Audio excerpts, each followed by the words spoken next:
Yes, people, what's going on? It's Egal Talks Football. We're back again with another video. And today, oh my God, do we have one hell of a video for you guys, ladies and gentlemen.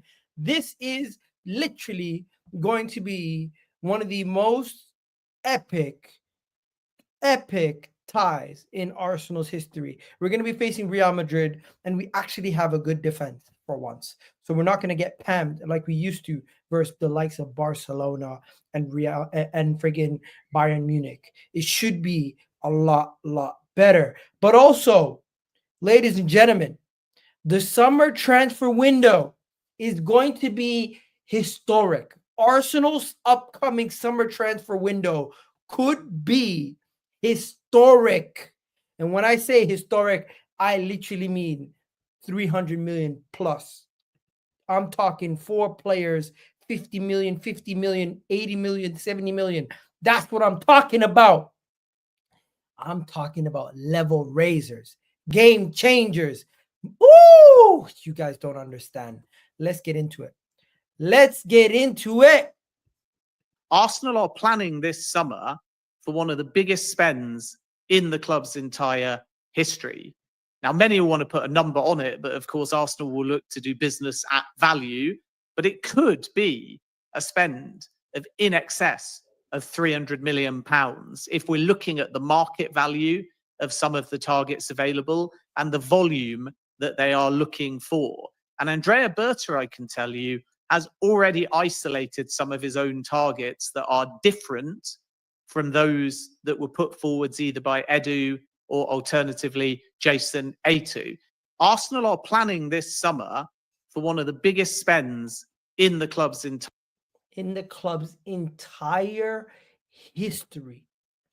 Arsenal could go and literally splash the cash and set a record summer transfer window. Yes, it could be a historic upcoming window.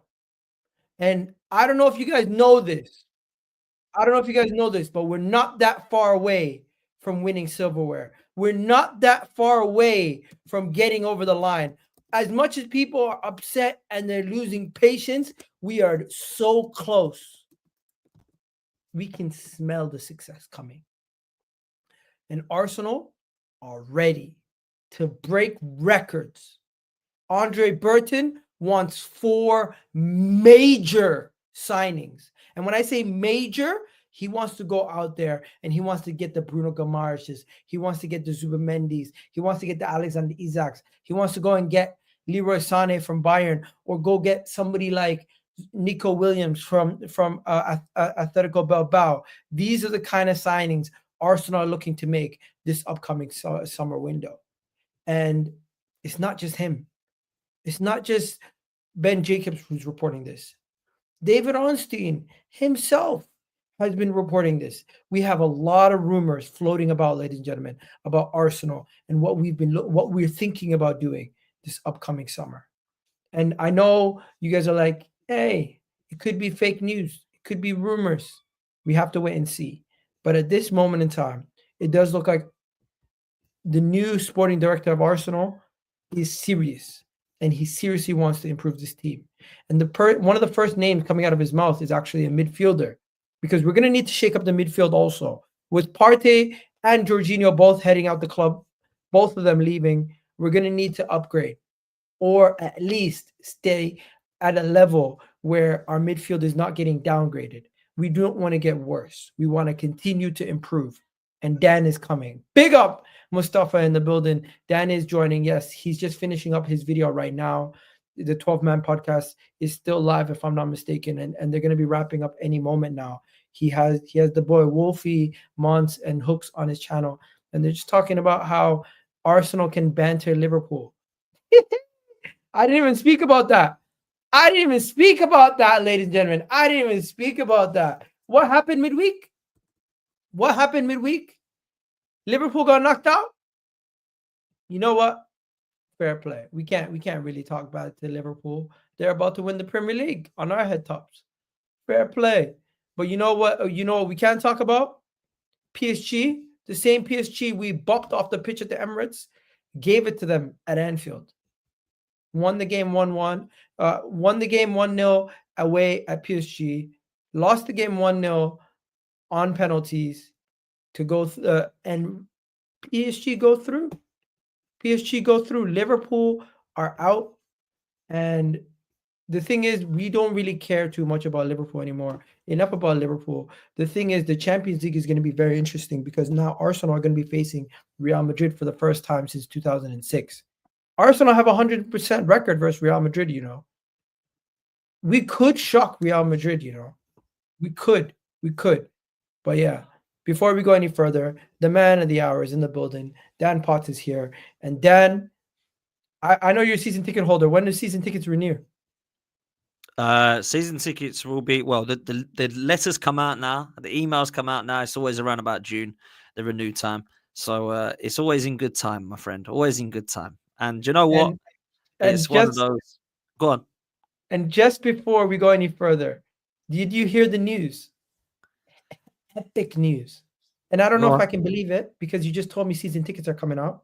Okay. What's happening? But how reliable do you take some of these journalists? Because I got Ben Jacobs in the building, and he's saying Arsenal could have a historic transfer window. He's talking 4 players for a sum of 300 million plus. Okay. I mean, look, Ben Jacobs has got a lot, right? Let me play the video.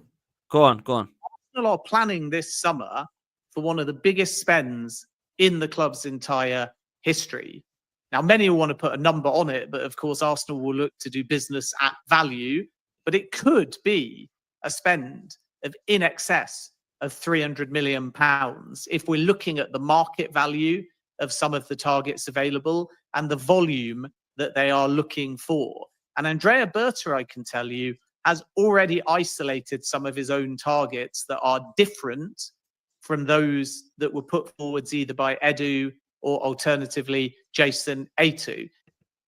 And to take it one step further, one of those targets is none other than the man himself, Bruno G. Andrea Berta is coming in. First thing he's saying is, enough about this. If Newcastle don't get Champions League football, Bruno G has a 60 million release. Arsenal are going to be all over that. He's got a 60 million release. I'm already liking this Andrea Berta guy. Look, Andrea Berta is unbelievable. That's a brilliant appointment. I've said this, right? My question mark is something you will not agree with, which funny enough, you're not going to agree with this, Egal. You and I don't always agree. I have worries about his relationship with Arteta and Kroenke, because if Arteta and Kroenke have a powerful voice, I hope Andrea Berta has as powerful voice, if not more of a powerful voice. What I mean by that is, what I don't want is Andrea Berta walking in and saying, I want X, Y, Z. And they're like, well, no, we've already agreed to Zubimendi. We can't get Bruno G. And we've already got Sesko. We don't want Lautaro Martinez. They have to say, okay, Zubimendi, no problem. Sesko, Laters, we don't want them anymore. Who did you want? Oh, you want, let's say, Isak and Bruno G from Newcastle, 300 million plus window. Let's do it. That's where I'm at, man. I want that to be happening. I want that to be the case because I don't care who comes in. I just need to be excited by it. So if it's true that we've got 300 million, which, by the way, is definitely feasible because from what I hear, I don't know nothing about football finance. I go by the experts. I know I'm dyslexic with numbers, bro. I'm awful, right? So I listen to the football finances. They're saying we could have a 300 million pound summer. I've heard that yesterday and this morning. So now Ben Jacobs has kind of said that. That's the sort of summer we need, Egal. That's the summer we need. And you know what? We need you guys to hit the like button, people. Hit that like button right now. Do me that favor. On, also, Dan, we got to ask you a couple questions. First things first. With season tickets coming around, do you believe the rumors of Zubimendi and Bruno G and a striker and a winger and go and get a free transfer, Leroy Sane? What? Are they talking 5 players? And one of them could be, are they really talking about 5 potential level racers? Does that sound like Arsenal? To me, it sounds too good to be true, bro. Yeah, bro. And people call me deluded. I'm saying this. You know what's mad, right? Is we had a really bad transfer window and it shut and we were buying Zubimendi. Normally merch comes out alongside it, right? And now, let's be real, we've got through the Champions League. The league is pretty much over. They've normally dropped some new merch and they said we're going to have a war chest. Now it's come out again after we get Real Madrid, and I've told everybody that we're doing a combined 11, by the way, so they're expecting one. Don't worry, we'll get there. We'll get there eventually. But yeah, so that's why you're getting those in the chat. Big up to everyone that's come over from 12 man as well, man. Make sure you hit the like and subscribe. Come on. Big up everyone. So look, I am in the position of wanting to believe. However, I've heard this movie before. So I think people can forgive me for not getting too excited. I'm not going to say slow down, it ain't happening, because it could happen. We've got Andrea Berta in. He's going to need to have been backed. And the only good positive thing about this, bruv, right, which is where I'll be positive with you for a sec. He ain't going to be interviewed by Arsenal, take the job potentially. I know it's not been confirmed, but it looks like he's coming, yeah? And then go, oh, yeah, there's no money though, right? And we can't really do much, right? He's going to come in there knowing that actually this is a direction I want to take Arsenal Football Club. And that's why I'd be excited by it. Now, do I see us signing Isak and Bruno Guimaraes from Newcastle? Not really, if I'm honest with you. I think we're more likely to get Zubimendi and Sesko. But if that means that Zubimendi and Sesko are done deals, as people say, like, what's his name? Ben Jacobs and Sammy Mockbell and David Ornstein have all said they're coming to Arsenal. Cool. That's fine. If they're the two you want, brilliant. Who else is coming? Because Berta can bring in some gems. Because Diogo Jota, I didn't know who he was until he played for Wolves and Liverpool. But Berta did. I didn't know who Mateus Cunha was before I saw him at Wolves. But Berta did.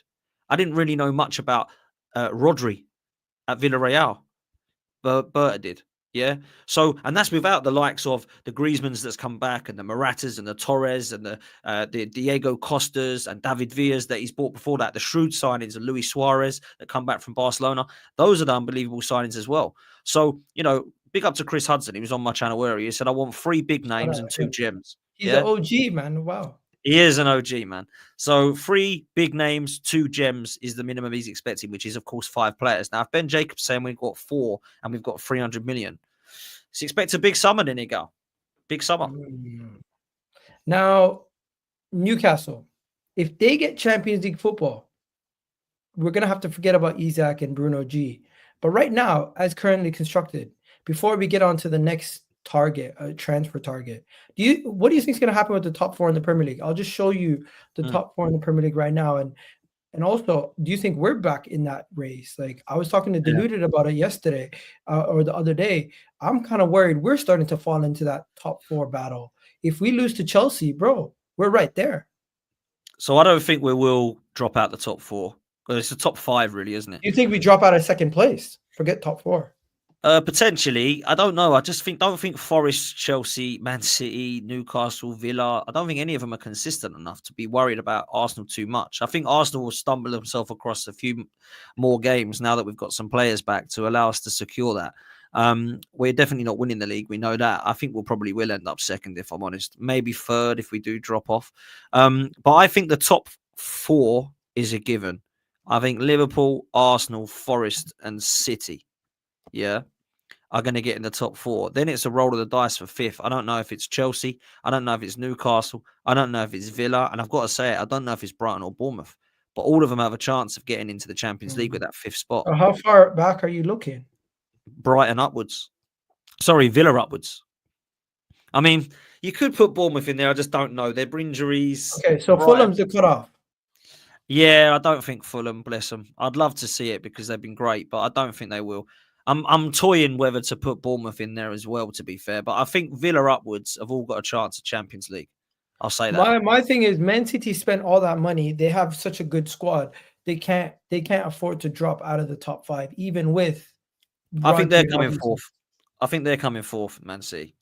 Chelsea is hit or miss. They lose to us. They have a tough schedule coming up. Like, if I show you Chelsea's schedule, that's why they're not getting it. Their fixtures are awful. They play Tottenham, they play Everton, Liverpool, Man United, Newcastle, Nottingham Forest. Yeah, bro, they're out like that. And then they have the Club World Cup in June, so it's a long day for them. I agree. I don't think Chelsea get it because of the fixtures. Manchester City, after their Brighton game this weekend, are fairly good other than Villa. Yeah, I think they're Nottingham fine. Forest. I think they're in. I think they're in top 5. Who do they play? They've got Chelsea last day of the season, which could be mad. They got an easy schedule to end the season. Yeah, that's why I think they're fine. I don't see them struggling. So I don't know. They could finish above us. Yeah, they could.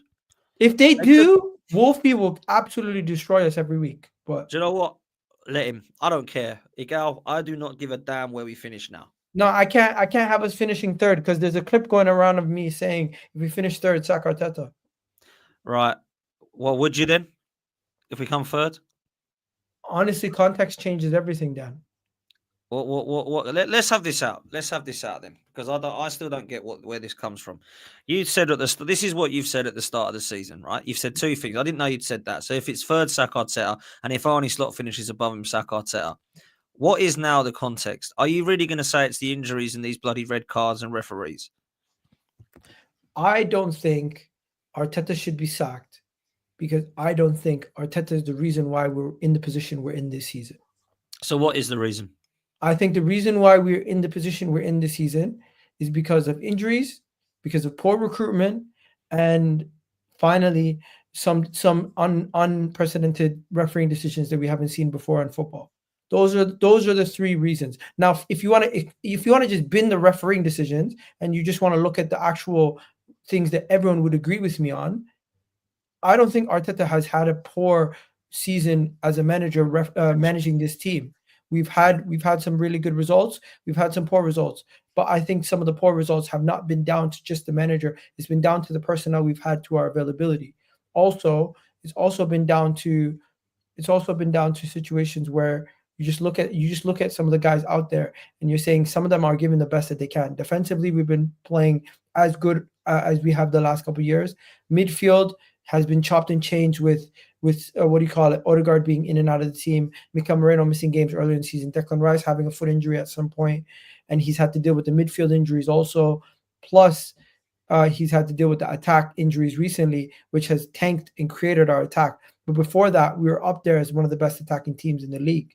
So I'm looking at the whole picture, and I'm saying I don't think getting rid of Arteta at this moment in time makes sense for me, because I don't think he has been the main culprit or issue. I think Arteta's actually done a really good job keeping us in the title race for as long as he did, getting us third in the Champions League with all the adversity we've had.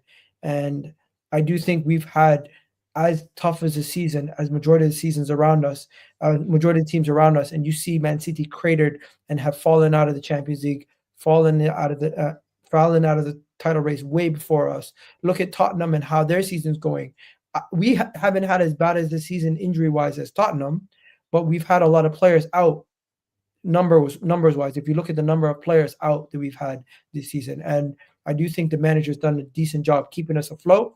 And it gets to a point where you face so much adversity, it's no longer on the manager. You're kind of playing with your hand tied behind your back, and I don't want to hold the manager accountable for things he can't control. Okay, let me come back with a few things then. There's reasons as to why I would remove him from his position if he doesn't win the Champions League. Let me ask you this question. Let's just say that injuries are the reason that we've struggled this season. Forget about referees for a minute. Forget about all the other stuff off the pitch. Forget about the fact that we're got board owners that don't give a damn, that I think are as much of a disgrace, if not more, than Mikel Arteta. Which of the injuries do you think have affected us the most this season? From the list that we've had, which are the players that you think, oh my God, how the hell is he supposed to do anything? He's out. Who are the players? I guess it's Saka, Odegaard, Ben White. Are they the three? Saka, Odegaard, Ben White, Havertz, and if I'm not mistaken, Declan Rice did get injured for a couple games also. Okay, yeah. Well, we had Declan Rice out of a broken toe for 2 games, didn't we? But and he Martin, even played injured, so that affects you also. Yeah, okay. So he played, and Ben White did as well. He played injured, which again is on the manager. So, are we including Havertz? I mean, we can include Havertz now, but we've only had him out for 4 games now, haven't we? But we can put him in if you want, right? Are we going to include squad depth? So that's my next question. So this is a good point by you, which is what I'm going to raise now. So if we went into this season believing we could win the league, which I didn't, by the way, because I saw the window and thought it was a disgrace. And I thought if we get a couple of key injuries, we're stuffed, absolutely stuffed, because Raheem Sterling isn't good enough. Marino Calafiori is not a good window, right? We all agreed with that. That was why I didn't think we could win it. And people were, no, you got to keep the faith. We've now got cover for Saka. I said, well, it's Sterling. He ain't going to be good enough. And I was correct, because Arteta's not used him and trusted him enough when he has been injured. So that was the reason why I went into this believing it's not good enough. So Mikel Arteta has built a squad for on now 4 or 5 seasons, spent a lot of money. I'm not going to go into how much of it because everyone says it's 700, 800 million. I don't know how much it is exactly, but it's a hell of a lot of money. And he spent money on 31 players. And people are still saying he hasn't got the squad. So why has he had 31 players, 3 squads worth, that is, yeah, near enough. And we still don't have the squad that's good enough to compete. If I said to you, anybody, here's 31 players, go and buy. How many players did Chelsea buy? I don't have a bloody clue. How many players have Manchester United bought since with the same manager? Okay, let me give you one who's had the same manager for a long time. How many players did what do you call it, Pochettino buy? And you know what? That's a great example. That is a great example, and that is why Arteta and Pochettino are on the same bracket. Okay, how about this? Forget about that then. If you want to look at money spent and players brought in, I think Arsenal, for the money that we've spent, the 800 million that gets thrown at us, I think we've done a decent job considering the fact that Chelsea have spent $1 billion, Manchester United have spent more than us in that period, Tottenham have spent a lot of money, and they're nowhere near us competing because we get bantered for how much they've spent. They get bantered for how much they've spent, right? No, they don't. Actually, we get bantered for not winning the league for spending less than them. We get bantered for spending less than them. We spent 200 million less. That's it. That's like 2 or 3 players worth less, and we still haven't won anything. They've actually won stuff. Chelsea they won it before they spent the billion, bro. Yeah. Chelsea have won a Champions League and they've spent $1 billion and they're getting bantered, rightly so. Manchester United have spent 1.6 billion in the last God knows how many years, 5-6 years. There's only Man United and Chelsea that have spent more money. Would you rather be in Manchester United's position right now with with a League Cup and an FA Cup, or would you rather be in our position with the FA Cup in the last 5 years? I'd take their trophies, but I wouldn't take their position as a club. I think they're a mess, and I think Chelsea are a mess. A lot of people would rather be in that position, winning trophies, than be in. I want to be in Manchester City's position. I want to be in Manchester City's position because I bet you they rebuild again and they'll win again because they've got an ownership that can do it. They've got a manager that can do it. We don't have an ownership for a manager. What they've been doing is every year taking away from a winning team and not strengthening enough. Everyone talks about winning the league can sometimes, what do you call it? But they've only just stopped though now, haven't they? It can mask the problems that you have at your club. Like Liverpool, they're going to win the league right now. Maha, stop him. His fingers are literally on the fire. Get him out of the room, please. Sorry, I'm in the kitchen and it's a madness. But right, you can imagine it's literally we're gonna break fast in like half an hour. But my main story is that you can win the league and still have holes in your squad. People forget that. Liverpool are about to win the league right now. They have major holes in their squad. You don't have to have a perfect team to win the league every time. Rodri, they never had a Rodri replacement. They constantly still won the league because Rodri stayed fit.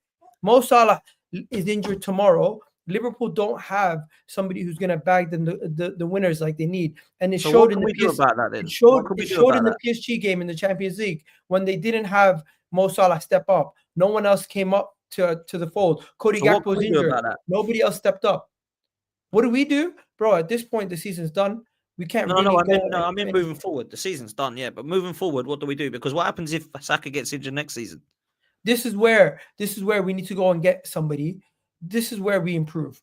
You take some of the starters from this season, you shift them to the bench, you don't sell them. You don't sell both Trossard and Martinelli. You keep one of them, you shift them to the bench. You don't sell Kai Havertz. You take him, you put him on the bench. Now you have a quality player coming off the bench who has started for us in crucial moments, scored goals for us that can come off the bench. Also, the midfield, we need to go in. The problem now, I was worried, is we're going to think so much about getting a striker and a winger that we forget about the midfield. I'm happy we're being linked to Zubimendi and Bruno Guimaraes because with Partey and Jorginho leaving, don't tell me that Miles Lewis-Skelly and Zubimendi are going to be the replacement for Partey and Jorginho. That can't fly. We need to keep what we have and add to it. So if you're going to ask you then, if you're going to lose two players, you bring in 2 players. If this is true, Ben Jacobs right, attackers, you bring in 2 attackers. If this is true and Ben Jacobs is right, and we spend 300 million, what summer would excite you? What would excite me? Bruno G, Zubimendi, Go get me and instead of getting Sesko and Nico Williams, get me Isak and go get me what do you call it, Leroy Sane on a free. That would excite me. Forget about spreading your money between two players. Take the 150, get me Isak. Take the rest of them. Take the wages that you're planning to give the other player, and get me a free signing like Leroy Sane. He's still a baller. He's still quite young, and we've seen players, half the player he was, come back to the Premier League and ball out. So I would rather, instead of getting Sesko and Nico Williams for the same money as Isak, 150 spread over two players, take that 150, drop it at Newcastle's table, be like, we will take him, take the 60 million. We'll take him, and you know what? We'll be giving them 210 million for two players, but it's damn near worth it. We'll be taking. Well, you think Newcastle would sell to Arsenal, Bruno and Isak? If they don't have Champions League football and they're looking to sell the player, they'll sell to the highest bidder. Money talks. We need to start pushing our weight around and acting like a big club. You guys talk about standards. This is the fucking standards I'm talking about, Dan. I mean, I love it. I'm here for it. I just don't know if it's realistic. I think they can realistic? They want to sell players. They don't want to sell Isak and Bruno, surely. No, they might not want to sell them, but they're going to be in a situation where they're going to have to sell if they don't get Champions League football. I've spoken to Newcastle fans, and they say the one they're most worried about losing is Bruno. Okay. Well, if they don't get Champions League, I don't know if there's this release clause. Well, who's told you there's a release clause? Apparently, if they don't get Champions League football, he has an agreement he can leave for 60 million. That is an absolute bargain for him. He's like 27, isn't he? He's quality. Yeah. So Newcastle, if Bruno G is available for 60 million, Man City, Arsenal, everyone's going to want him. Yeah. It's going to come down to where does he want to go? I think it's going to be. I think it's really. I mean, Sophie, big up to her in the chat. She's obviously a Newcastle fan. She's saying the club have come out and said if we don't get Champions League, they still stay. There is no release clause. She's saying, but look, I don't know if. Then why am I hearing reports like I've seen a report today, literally just earlier today, that they were talking about Bruno Guimaraes. 1 second, let me just pull it up. Something across the lines of Bruno G. Yeah, so Arsenal will plot a move for Bruno G in the summer, and the reports are that if here it is. Who reported this? Let me show you who reported this. So before people start saying Egal's making up bullshit. This guy here. Who the hell is this guy? Who is this guy? I don't know. I've never heard of him. Who is this guy? Eduardo Burgos. What does that say? Journalist, crazy about football, South American, Europe. Never heard of him. Who's this guy? Apparently, the journalist. He's the one everyone's citing as the person who's saying Newcastle have an agreement with Guimarães to leave for around 60 million if they don't qualify for Champions League football.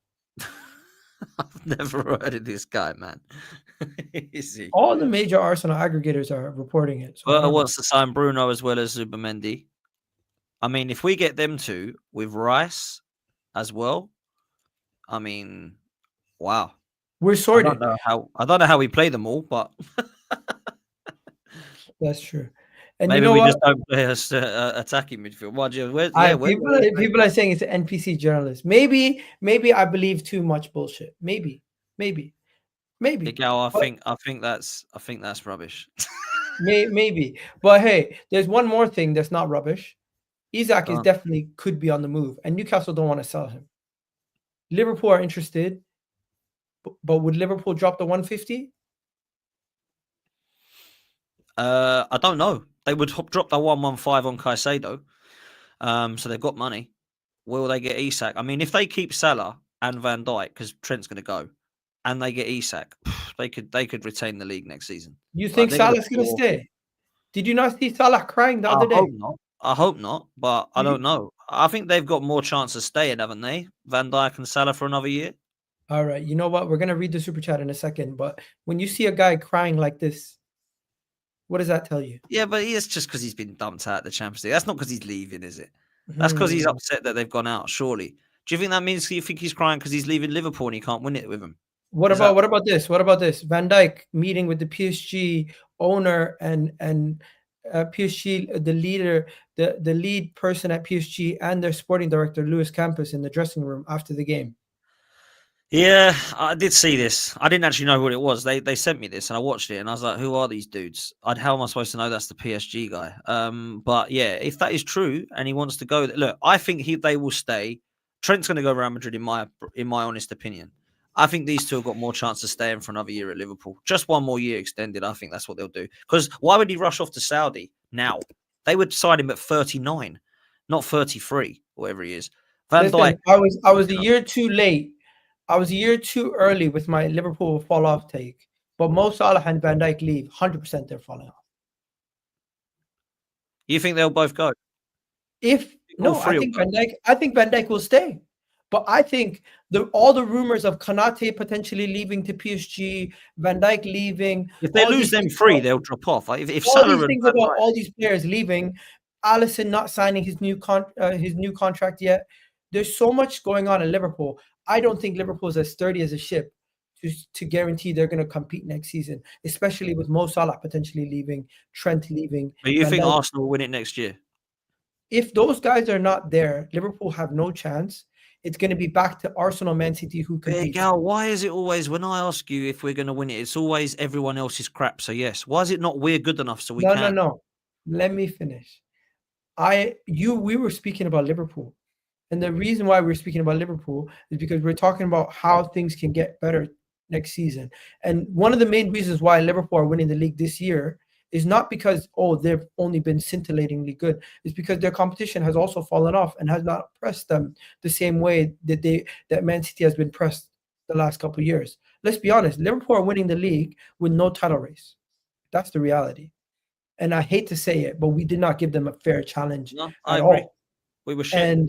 And for Arsenal to go and win the league, it might take other teams falling off slightly for us to go and finally capitalize. Now, there's no evidence to say we will capitalize, but if we do improve in our attack, and we keep our midfield as strong as we have, I do think we can go and capitalize and win the league. Because we haven't done it, there's no evidence. But then Liverpool, don't act like Liverpool needed Rodri, a Ballon d'Or winner, to get injured, and Bukayo Saka, Arsenal's player of the season, to get injured for them to get a 15-point gap. Yes, they had a 9-point gap. How many points? Yes, they had a 9-point gap before Saka got injured, but I don't think they had a major gap before. Aren't they on record? Aren't they on track to get like a 90-point season again though? No, but they're not on record to even break what Man City got last year. They drop any points from now, they won't be able to surpass 90 points. How many points? What did Man City finish on last season? Do you remember? 89. So they finished on 89. They're on 70 with 9 games to go. So they can get 27 points. So they can get 97 points, Liverpool, if they win them all. They're not going to win them all, realistically. What's going to happen is they're going to win the league, and then they're going to take their foot off the gas, and they're going to probably end with maybe anywhere between 89 and 92 points. There we go. So would we have beaten them this season anyway? It's not about that. It's about next season at this point. No, it's this season. I'm talking about this season. Before people get mad, let me read some super chats and let's move on to Real Madrid. Here we go. What are they saying? I'm a Barca fan, and if it ends up in the semifinals or finals, UCL Barcelona will also be interested in Isak as Lewandowski replacement. Then I'll take Lewandowski. Stopgap. I want Isak or Gyökeres. They're the only two I want, man. Would you not take Lewandowski as a stopgap? I mean, yeah, I would, but like, why are you sticking up your nose at Lewandowski, bro? How old is he now? Does it matter? He's 33. Yeah, I mean, I wouldn't, but maybe I'm being a snob. We've seen Andrea Berta bring Luis Suarez and win the league with Luis Suarez. I mean, yeah, I would take him, but he's not going to excite me to the next level. Is it you? Arsenal fans in the chat, would you take Lewandowski if Barcelona got Isak? I would take Lewandowski, but I want Isak. That's number one. Second is Gyökeres. I'll tell you who we're getting. Sesko. That's who we're Some getting. people saying yes. He's turning 37. What? That's what I thought. I thought he was 36 now. Yeah, you're right. So I mean, 36. so I don't know that I would take him if I'm honest. That's not Hey, the sort of but side. I we're would have saying taken him that 10 he years has ago. 20, he has 21 goals in the league right now this season. What the fuck are we talking about, bro? Yeah, he's still better than what we've got. But Listen, I seen a almost 40-year-old Ibrahimovic score 13 plus goals in the league. I don't know. I feel like Lewandowski could do something similar. He's on 30 goals this season, bro, just in the Champions League and league alone. People can yeah. say I just he's want to wrong. know. I want to know if this Isak's actually even say. Where's Sophie in the chat, by the way? Sophie Anyways, B, people do me a saying I favor. lost the plot. People saying Do I'm me a lost the plot. do me a favor. Do me a favor, Sophie B, because I know you watch my stuff as well and you're a member. Drop me a line on Twitter in my DM. I want to chat to you about this Isak and Bruno thing because I actually trust you. It's only you and Pete that I teach to in the Newcastle community. So drop me a line, man. I want to talk about You don't it. speak to Kendall? I don't think we can get him. Look, Isak's not gonna. Sorry, Newcastle are not gonna sell Isak if they don't get out of the Champions League. I think he still stays for one more season. We could have a conversation next summer. Bruno G, I don't know if it's real about this release clause. If it is, then there's a chance of getting him. I think we've got more chance, believe it or not, of getting Bruno than Isak. That's my opinion. But I don't know if it is. But listen, we'll see what happens. All Man. right, But yeah, let's Sophie, read one more DM super me, chat. man. Big DM up. me on Twitter. Big up to this person here. Shout out to you. Ayo how do you pronounce that? Gumdi? Am I saying that right? I don't know. Egal went from delusional positive to, well, just plain delusional. He never seen the EPL club fork out that much so for a few players in one window, but somehow thinks it's possible. LOL. We've seen Chelsea fork out that kind of money. Pretty sure we've seen Chelsea fork out almost $500 million in one window. If I'm not mistaken. But hey, what do I know? Yeah, no, it's going to take. We need to spend 300 million. That's what we need to spend, man. We've got to. Like, it can't be another window where it's like we've spent 100 million on 3 players. That's no good. That's no good. Yeah, we got to break some records finally, and some good records finally. Dan, Saka's back for Madrid. How you feeling? Do you think we could shock the world? And also, some people are saying Arsenal are going to get slapped. If you guys believe Arsenal are going to get slapped by Real Madrid, let me know in the chat. If you think we're going to hold our own and make it competitive, let me know. And also, if you haven't hit the like button, what are you doing? We got 344 of you guys, and we don't even have 50 plus likes. What the hell is going on? What on earth is going on? Come on. Anyways, hit the Dan, likes. tell me. Come on. Bukayo Saka is coming back. How confident are you versus Real Madrid? So I'm quietly confident that we will give him a game. I don't think we're going to get battered like some people do. I don't think it's going to be a 6-1 on aggregate scoreline or a 4-0 on aggregate scoreline. I could be getting egg on my face here, but I do think that we'll lose over 2 legs. But it's not because Arsenal are crap. I believe that Arsenal are Havertz away from their first strongest 11 with Saka back. And it looks like Saka's going to be back. So there isn't no excuses as to why Arsenal aren't giving them a game because everyone has been saying that we've got a fantastic 11, right? It's up here, Egal. Because I've seen us mentally crumble against Newcastle home and away in a semi-final of the League Cup. And I've seen us crumble on penalties against Manchester United in the FA Cup, let alone going to Europe and Europe's elite and the kings of Europe in Real Madrid. So that's where I have the issue. I've not seen the manager and these players get across the line yet. And when it comes to the kind of pressure, we crumble. So, yes, over 2 legs, I think we can give them a game, but I do think we're going to lose across those 2 legs. We have to beat them at the Emirates. We have to be going into the Bernabeu with a lead. Now, I've seen us do that before. I remember when Arshavin scored 2-1 against Barcelona. I went to the away leg at the Nou Camp and we lost. Van Persie got sent off for kicking the ball away when he never should have, and Bentner went through at the end. And if it was anybody else, i.e. Van Persie, we probably would have been through, right? But it doesn't mean you're going through. I personally do believe that we need to be maybe to give me some form of hope that we can get through the tie.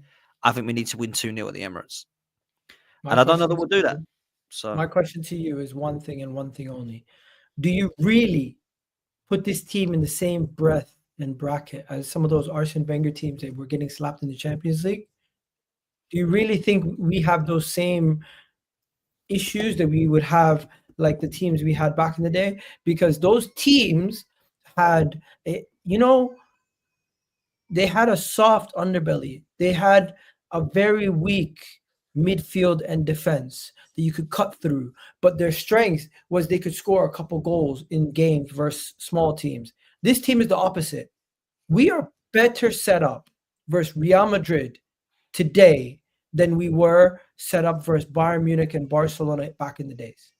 We were set up in those games where if we concede in bunches.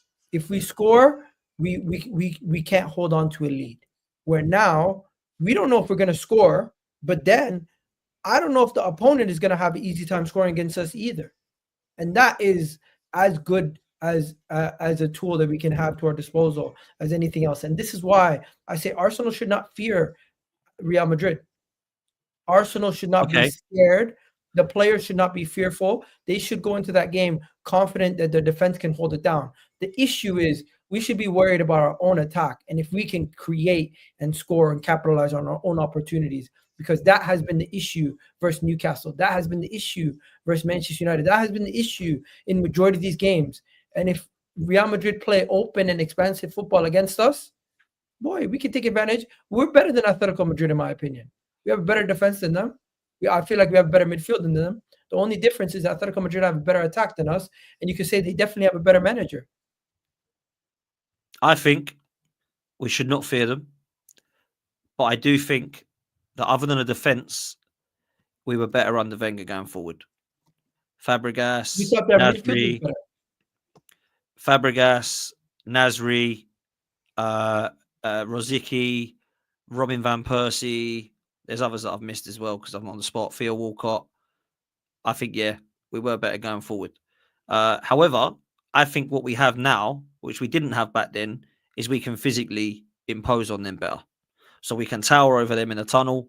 When you've got players like Ben White and you've got players alongside him like Declan Rice, Saliba, Gabriel, even when he's fit, Kai Havertz, Julian Timber. I know he's not tall, but he's a big lad. Obviously, Marino, if you do have him playing. So I think we've got some physically imposing players now. But technically, we're not as good going forward. But I'll say this, and I've said it today. Raya in goal. You play Ben White right back, Julian Timber at left back. That's what it needs to be for this Real Madrid fixture. And then at the back, Gabriel and Saliba. Partey and Rice in a double pivot. None of this bloody Rice flying up front and all this stuff. Just Declan Rice and Partey in a double pivot. And let Real Madrid have to get around us. And then you play Ødegaard in the 10.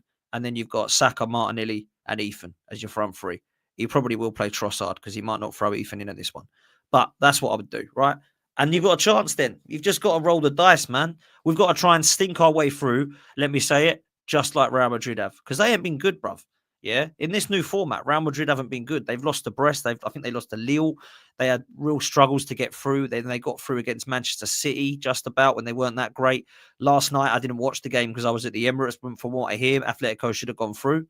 So I don't think that we should be going into this thinking, well, we ain't got no chance because Real Madrid are going to whop us 4 or 5-0. I think we've got a chance. I just think up here, they'll get through. Fans are more fearful than the actual players. But shout out A Gumi. I don't know how to pronounce your name. I'm sorry. Just say Aya. Aya's cool. Let's go Aya. Aya. Big up Aya. We have far too many robots who are yes men to the gaffer. The best signings we've made is Berta. Yeah, Berta is an amazing signing. Facts. Arsenal fans, we're too far too lenient on Edu. Far too lenient on Edu. You know what? I don't blame Edu anymore. I noticed. Did you hear about Edu wanted a Brazilian revolution, and we didn't allow him to get Paqueta, Bruno G, Morello when he had the opportunity to sign all of them. Crazy. And then what does he finish off with? We are all because his failures to get an attacker. I remember Arteta asking for Rafinha and Isak. Actually, Edu wanted Rafinha. He was one of the guys who wanted Rafinha. Rafinha ended up going to Barcelona because of his boyhood love for Barcelona. Isak, that was just the board being stupid. But hey, before we do the combined 11, Dan, quick question. Seriously. What do you think is going to happen versus Chelsea on the weekend? Forget about Real Madrid for a second. I know what's going to happen. I hope I'm wrong. I hope we get a 1-0 stinky win. But I think this is going to be a boring 0-0 rubbish where no one can score. That's what I think. Now, I hope Chelsea don't turn up. Their defence can be got at 100%. They don't score because they got Pedro Neto up front. I hope that we have a front three. Obviously, Sterling's not about for this one, so I hope it's going to be Trossard, Martinelli, and Ethan. That's what I hope our front three is. And then we'll have Partey, Rice, Odegaard, our back four, and then Raya. So we've got the better 11. We should win this game. They are not very good, Chelsea. But I don't think we will because we're struggling to score. And that's the only reason. I hope I'm wrong. I hope we win 2-0. I'm not watching this game. I'm not going. I'm at a stag weekend this weekend. I go tomorrow. So I'm going to miss this game. What is And I'm that? not bothered to miss it. Like when someone's about to get married? Yeah. One of my guys getting married. They're going up to Cyprus, so we're going out we're going away for the weekend just locally, not too far. We're going to Norwich City Centre, so we're going to be up there this weekend partying up for him. So yeah, I'm not going to be too bothered that I'm missing this one at Gal because I don't think I'm going to miss a thriller. Now that I've said that, A 6-0 Arsenal victory. yeah. And I'll tell you this: I actually said that I thought it was going to be 2-1 Arsenal at PSV, and we won 7-1. So you know what? People are saying combine 11s, don't do it. But how many Chelsea players get into our team? Pretty much the attack. That's it, really. Cole Palmer. That's easy. A combined 11 with Chelsea is easy, man. Raya's in Cole goal. Palmer, Jackson, Caicedo. Cucurella, and maybe Caicedo. Yeah, that's it. They're the only ones. No, that's 4 players. Not bad. They're the only ones that get in because they're crap. Real Madrid, though. What about the goalkeeper? What are we saying? Raya or Courtois? Courtois, not even a question. Yeah, Courtois, man. 100%. You know, the first time when I did it, Courtois was injured. So that's why I didn't put him in. Okay. Let me just go to Real Madrid's team because I'm gonna have to pull players. Get both 11s up and we'll combine it, can't we? From there, so we can see who's against who. No, because there's a few. I got a combine 11 maker here. There. Oh, okay, go on then. See, you're much more tech savvy than me, man. You're much more tech savvy. So first guy is Thibaut Courtois. You know what? Thibaut Courtois, definitely a reliable keeper. But I would say Raya has definitely been one of the best keepers in the world this season. Also, give him credit. I think he's been excellent, man. I think he's been excellent, but he's not Courtois. Who's Real Madrid's team? Let's go. So they got Mendy. Mendy left back or one of our left backs? Probably. I would probably go. I like Mendy, but I'd probably go with this season. Lewis Skelly's been unreal. Timber can play there. I ain't putting Calafiori anywhere near it. Mendy. Okay, how about this? Valverde is in the team. No debate. So Valverde is the right back. Timber left back. That works? Yeah. Okay. Valverde, Timber. Okay. Valverde, Timber. Because Valverde has been playing right back for them. Timber has been amazing for us. I think those are the 2 best fullbacks for the 2 teams, right? Yeah. Now, here's where it gets tough. One of our 2 center backs gets taken out for Rudiger, right? No, I'm going to go Gabriel Saliba. I think Rudiger's been quality, but I'll go Gabriel Saliba as a pair. But then that's it. For the rest of the team, it's all Real Madrid. So even you agree with me that Saliba and Gabriel get in over Rudiger. But you know, a lot of rivals are going to be watching this right now. They're going to say, you guys are deluded. Rudiger is one of the best centre-backs in the world. I think he has been brilliant, but I think these 2 have been unbelievable as a partnership. So as a partnership, I'm putting these 2 in, man. And Real Madrid want both these, so they can't be that deluded. If Rudiger's there and they want these 2, why do they want these 2? They want these 2 because Rudiger's 32. Yeah, exactly. But hey, no, I think as a pair, man. As a pair. Before we go into the attack, the midfield, Tchouaméni, Modric, who else is there? Camavinga. There's just so many players that they have, man. But really, it's going to be Camavinga and Bellingham, definitely. Camavinga doesn't start, you know. What is their trio then? It's Bellingham, Tchouaméni, and Modric. That's who started yesterday. No, where was Camavinga then? On the bench? Camavinga was on the bench. He came on later in the game. Camavinga, they're looking to sell him, you know, for 70 million. I think it is. I would go Camavinga, Modric, and Bellingham. They're the 3 that I would go with. Camavinga and Modric played. Camavinga played for Man City. Modric was the sub. Oh, fair. Egal never learns. Rudiger is clear, says the Chelsea fan. Of course, the Chelsea fan says that. Can we put in an Arsenal player in the midfield? Can I put Declan Rice in and then just go Bellingham and put Rice over here? Because Odegaard doesn't get in. Who's Rice getting ahead of then? Because some people are going to say Partey should be put in, but I don't think Partey gets in. You put Rice, you put Bellingham, and you put Tchouaméni. I'm putting Tchouaméni in ahead of Camavinga. Or are you putting in Modric still? At his age? I think Bellingham's got to be in. What do you think? Bellingham's definitely in. So I think Bellingham if you want to put Rice in, we got to put Camavinga, right? Bellingham was even in my original combined 11. I put Camavinga and Modric ahead of Modric ahead of Camavinga. What am I talking about? Tchouaméni. Tchouaméni's leaving, man. They're getting rid of him in the summer. No, they're keeping Tchouaméni. They're getting rid of Camavinga. I don't know about Tchouaméni. I wouldn't put Tchouaméni in personally, but if you think he needs to be in, then keep him in. Okay, so we go Modric then. That works. So that's the midfield. Okay. And then the attack. Mbappe. Yeah.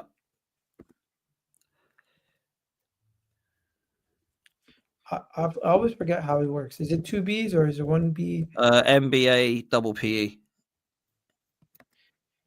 There we go. And then you got friggin' Vinny. Yeah. Now here's where it gets sticky. People are gonna tell you Rodrigo gets in over Saka. Yeah, I agree. What? Yeah, Rodrigo. Over Saka. Yeah. You know, I'm only letting this. Saka's class, but Rodrigo's ridiculous, mate. Nah, bro. Rodrigo, it can't touch Saka, bro. What? Saka's better. Saka's a better passer. Saka's a better overall creator. Saka's a better overall player. The thing that Rodrigo has over Saka, he's a better goal scorer. Yeah. I think he's mad underrated because of the other two, by the way. If Rodrigo was in this Real Madrid side without these two, you'd look at him and think, wow, I think Rodrigo's been unbelievable. I think if Saka I love Saka. He's my favourite player, Egal. I know that you've got obsession with him, and I understand why, because I love him, but I don't think he's better than Rodrigo yet. Put it to the chat. See what the chat think. It's an Arsenal channel. It's an Arsenal channel. This is the only one we disagree with. Yeah, I think Courtois definitely. I think Valverde. I mean, Valverde could even play in midfield. To be fair, he's that good. Bro, if fine. Saka was fit, firing, and playing games, you wouldn't be saying that right now. It's the fact that he's injured. You kind of forgot what he's capable of, man. What's he? No, I have not forgotten what Saka's capable of. Listen, man, I'm a massive, massive fan. All right, we got Rodrigo for me. I love Saka, but Rodrigo for me. They're all agreeing with me. Rodrigo, and I love Saka, man. You got offended for a second. That's hilarious. I love Rodrigo, man. But sorry, I love Saka, but Rodrigo is man. He's quality, man. Would you take the Isak money and get Rodrigo? I would take Rodrigo at Arsenal, 100%. Would you forgo a season where we get a striker and get Rodrigo? Nah, I need a striker. I don't want any more. I don't want anybody coming in. Oh, we got him instead of a striker, or oh, we got him instead. I'm not gonna lie, the whole chat is telling me Rodrigo. Wait! Somebody just sent a super chat. Rodrigo is clear. He's not a right winger. He starts at left wing. There you go. There you go. We'll put. Do you know what? Any three of them can play anywhere. They're that good, man. He's super chatted, so it's gonna go. Fair play. Rodrigo is in. Hey. This is probably the least diluted combined 11 I ever did, but somehow people are still going to have problems with it. Luckily, I was with you to try and see. I'm still not sure about the midfield, man, but I need to know who actually starts for Real Madrid in midfield. I need to know who we're comparing to who. But like Luka Modric for me is just absolutely ridiculous. Like as a player, I think he's been one of the best of the last decade. I look at him and I think you're ridiculous. Jude Bellingham, I'm a big fan of for what he does. I do love Declan Rice. A lot of people might think that Tchouaméni or Camavinga or maybe one of the others can get in there. But but I think Rice is mustard. I think They're the only Declan one. Rice is the English version of what Casemiro was for Real Madrid. He can score goals. He can break up play. He's just all around an amazing midfielder. And he just sitting him as a DM kind of does him a disservice because what he's capable of doing going forward. Yeah. Hey, maybe you don't agree with that, but we're gonna wrap it up here, Dan. Big up, man. Have yourself a wonderful weekend. Enjoy yourself. Big up everyone in the comment section. We got over 338 of you guys. Hit that like button. Hit that subscribe button if you haven't already done so. And this has been a great show, man. Catch you on Tuesday when you're back on your channel, hopefully. Love, and man. You guys already know what it is. We're out of here, people. Love for the love. And also, we're gonna redirect to Kaz's channel. What I want you guys to do is say, what should we say to them? Who's it never a foul? Yeah. Who's on? Is there any Liverpool fans that we can just cook for a laugh? Mons might be on there. Yeah, Mons was just on mine, so yeah, you can just go. We did Sam the other night. Hashtag slot out. Yeah. Well, I don't know who's on never a foul. To be fair. You know what? I'll tell you what you could do because Kaz is Man United, isn't he? So you can just put circus tent. Just say circus tent. That's just message him the circus tent, guys. You know what? Just message him. Yeah, just say circus. Just say circus. The Man United circus. Old circus. There you go. Old circus. Because it definitely looks like a circus tent. Anyways, we're out of here, people. Catch you guys in the next video. Love for the love, and you already know what it is. Peace. That was a great video.